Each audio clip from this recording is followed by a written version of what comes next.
Bonjour à tous. Aujourd'hui, nous allons aborder un sujet fondamental en neurophysiologie, l'organisation de la moelle épinière. Ce centre nerveux est un prolongement de l'encéphale et joue un rôle essentiel dans la transmission des informations nerveuses entre le cerveau et le reste du corps. Avant de commencer, permettez-moi de vous poser une question. Avez-vous déjà touché une surface brûlante et retiré votre main instantanément avant même de ressentir consciemment la douleur? C'est la moelle épinière qui est responsable de cette réaction ultra rapide. C'est ce qu'on appelle un réflexe médulaire, et nous comprendrons mieux son fonctionnement une fois que nous aurons étudié l'organisation anatomique de cette structure remarquable. Notre leçon sera structurée en trois grandes parties. Premièrement, nous verrons où se situe exactement la moelle épinière et comment elle est protégée. Deuxièmement, nous examinerons son anatomie externe, c'est-à-dire ce que nous pouvons observer à sa surface. Troisièmement, nous plongerons dans son anatomie interne en réalisant une coupe transversale et vous découvrirez une organisation surprenante qui diffère de celle du cerveau. Prenez vos cahiers et suivez-moi attentivement. Nous allons procéder méthodiquement, étape par étape, car chaque détail compte pour comprendre le fonctionnement global du système nerveux cérébrospinal. Partie 1. Localisation et système de protection de la moelle épinière. Commençons par le commencement. Où se trouve exactement la moelle épinière dans notre organisme? La moelle épinière est logée à l'intérieur du canal rachidien, également appelé canal vertébral. Ce canal traverse toute la colonne vertébrale, du haut en bas, depuis la base du crâne jusqu'au niveau des premières vertèbres lombaires. La colonne vertébrale est constituée d'un empilement de 33 vertèbres qui forment une structure osseuse extrêmement solide, agissant comme un tube protecteur. La nature a placé la moelle épinière à cet endroit précis pour une raison essentielle. La moelle épinière est le prolongement direct de l'encéphale, c'est-à-dire du cerveau et du tronc cérébral. Elle constitue l'autoroute principale de l'information nerveuse entre le cerveau et le reste du corps. Tous les messages nerveux qui descendent du cerveau vers nos membres et nos organes passent par la moelle épinière. Inversement, toutes les informations sensorielles qui remontent depuis notre peau, nos muscles, nos articulations, transitent également par elle. Il s'agit donc d'une structure absolument vitale qui nécessite une protection maximale. Regardez attentivement l'image B, qui représente une portion de moelle épinière avec ses enveloppes protectrices. La moelle épinière bénéficie d'un double système de protection, une protection osseuse et une protection membraneuse. Chaque vertèbre possède un trou central appelé foramen vertébral. Lorsque les vertèbres sont empilées les uns sur les autres, ces trous s'alignent parfaitement pour former un long tunnel continu. C'est le canal rachidien. La moelle épinière est donc encapsulée dans ce canal osseux extrêmement résistant. Les chocs, les impacts, les pressions extérieures sont absorbés par la structure osseuse de la colonne vertébrale avant même d'atteindre le tissu nerveux. C'est une première ligne de défense remarquablement efficace.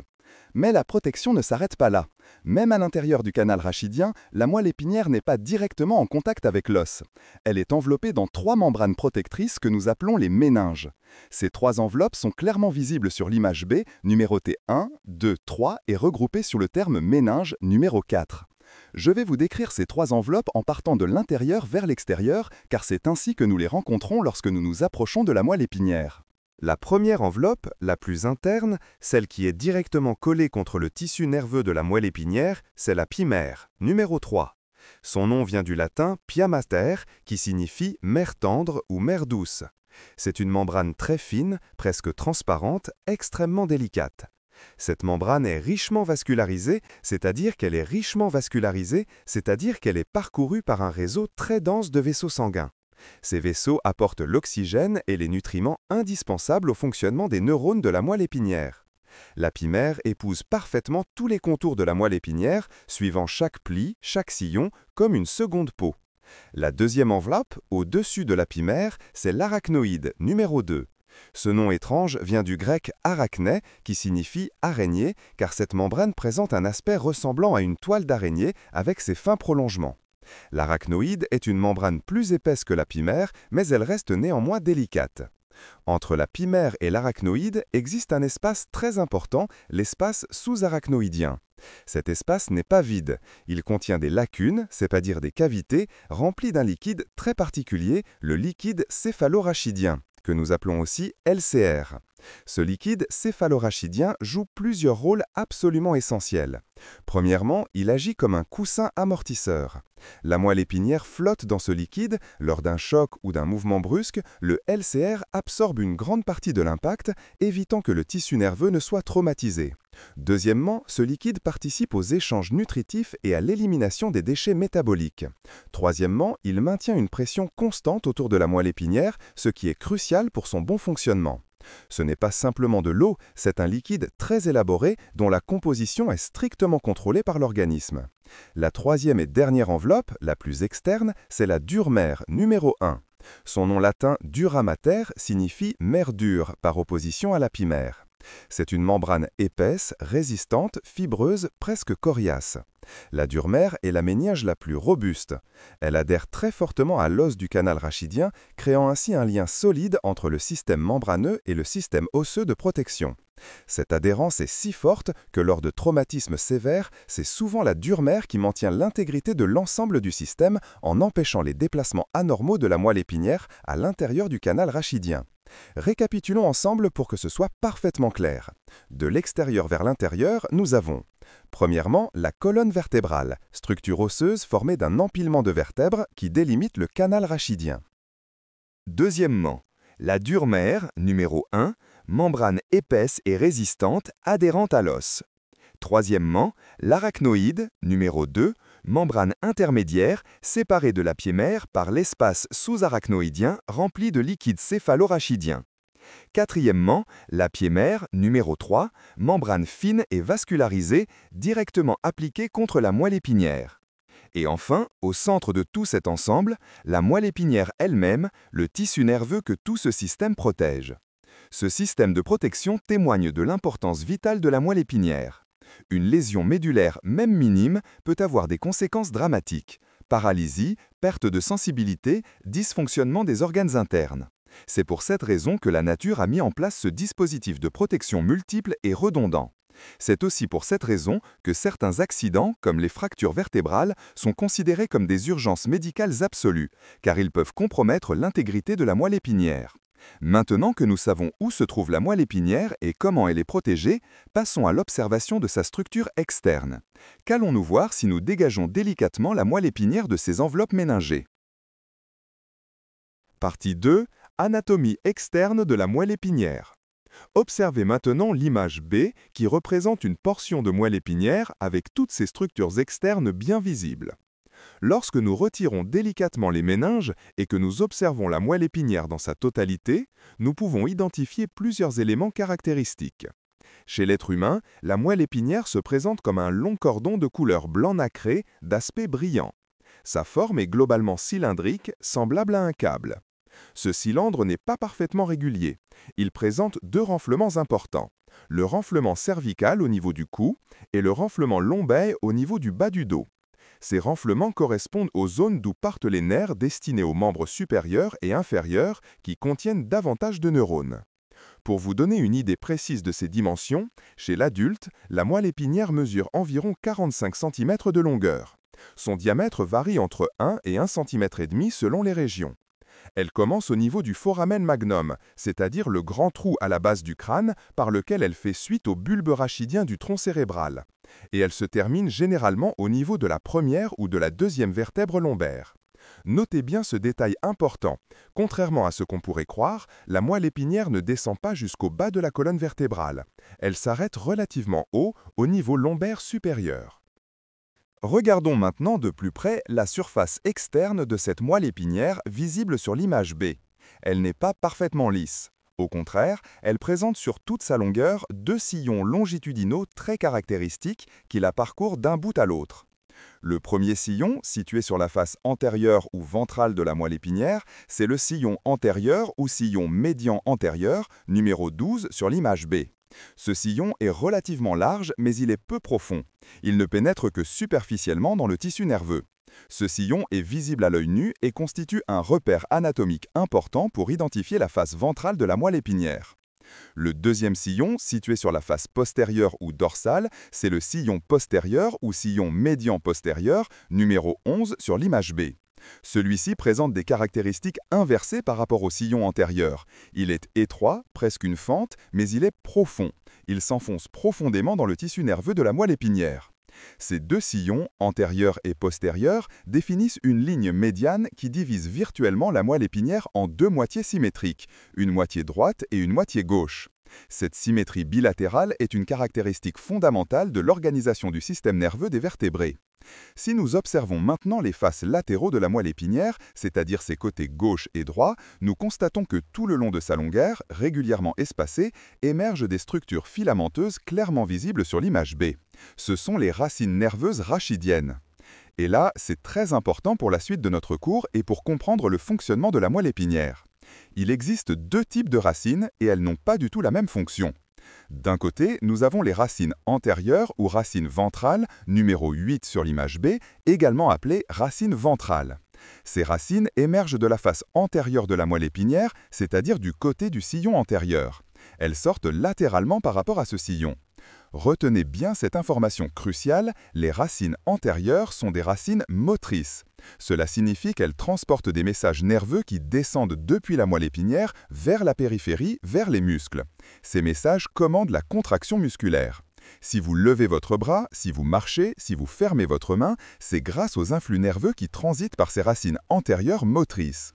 De l'autre côté, nous avons les racines postérieures ou racines dorsales, numéro 7 sur l'image B, également appelées racines dorsales.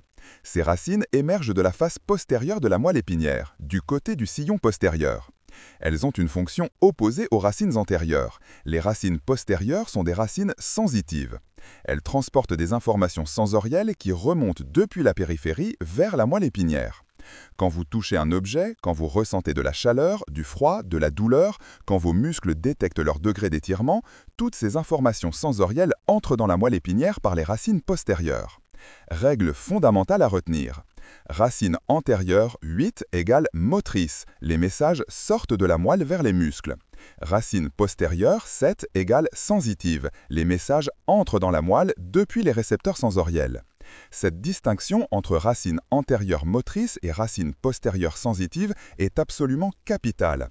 Elle sera au cœur de tous nos raisonnements lorsque nous étudierons les réflexes, les voies de la sensibilité, les voies de la motricité. Observez attentivement la racine postérieure sur l'image B. Vous remarquez quelque chose de particulier? Sur son trajet, juste avant qu'elle ne rejoigne la racine antérieure, la racine postérieure présente un renflement ovoïde. C'est comme une petite boule située sur le fil nerveux. Ce renflement porte un nom. C'est le ganglion spinal, numéro 6 sur l'image B, également appelé ganglion rachidien dorsal. Ce ganglion spinal n'est pas un simple épaississement esthétique, c'est une structure fonctionnelle majeure. À l'intérieur de ce ganglion se trouvent les corps cellulaires des neurones sensitifs, c'est-à-dire les neurones qui transportent les informations sensorielles.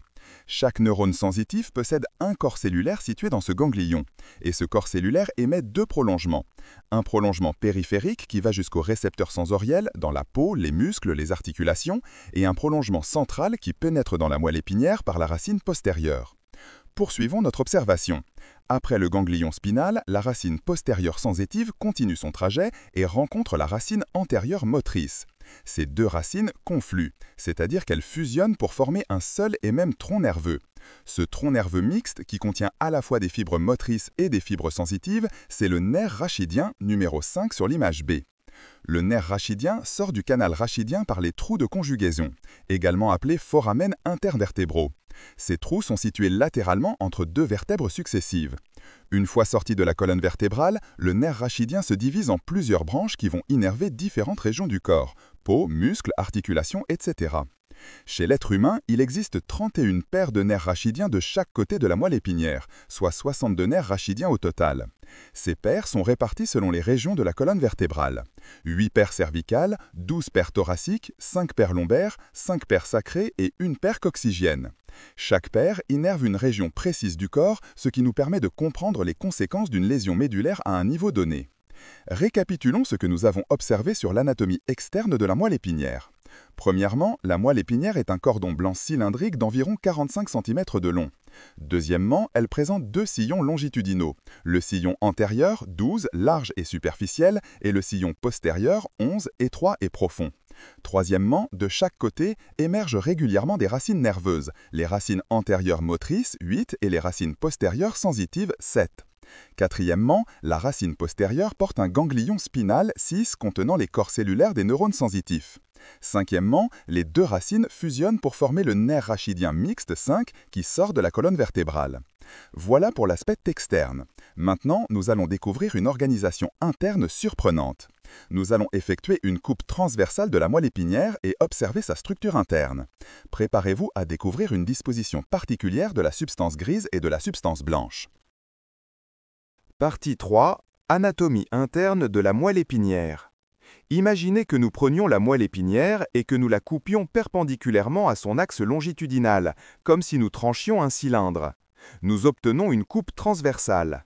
C'est exactement ce que représentent les images A et C des coupes transversales de la moelle épinière. Observez attentivement ces images. Qu'est-ce que vous constatez?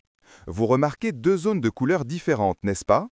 Au centre, nous avons une zone plus foncée et tout autour, en périphérie, une zone plus claire. Ces deux zones correspondent à deux types de tissus nerveux, la substance grise et la substance blanche. Sur l'image C, ces deux substances sont clairement identifiées. Mais avant de détailler ce que nous voyons, je vais vous faire remarquer quelque chose d'absolument fondamental, quelque chose qui vous surprendra si vous vous souvenez de ce que nous avons étudié concernant l'encéphale, c'est-à-dire le cerveau. Inversion de structure par rapport à l'encéphale. Dans le cerveau, la substance grise, qui contient les corps cellulaires des neurones, se situe en périphérie, formant le cortex cérébral, tandis que la substance blanche, qui contient les fibres nerveuses myélinisées, se trouve au centre.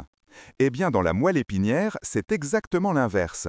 C'est cette inversion qui fait toute l'originalité de l'organisation médulaire.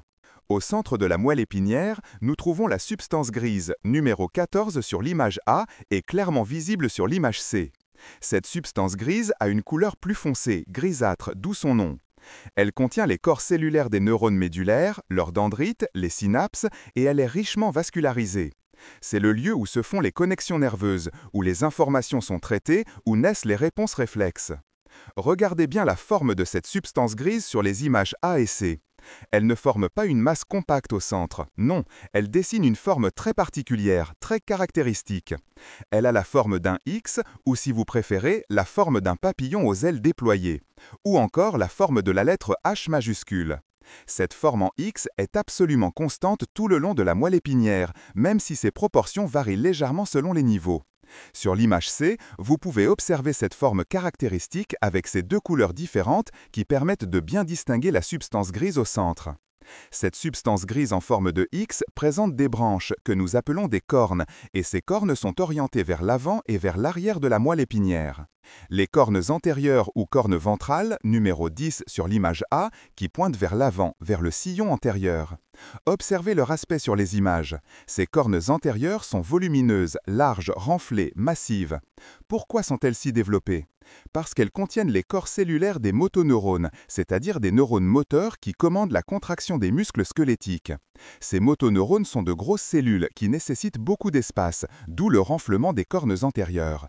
Rappelez-vous, les cornes antérieures donnent naissance aux racines antérieures motrices. Les neurones moteurs se situent dans les cornes antérieures, leurs axones sortent par les racines antérieures.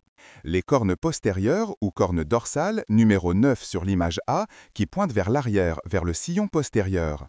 À l'inverse des cornes antérieures, ces cornes postérieures sont minces, effilées, élancées, elles ressemblent presque à des pointes fines. Les cornes postérieures reçoivent les fibres sensitives qui entrent dans la moelle épinière par les racines postérieures.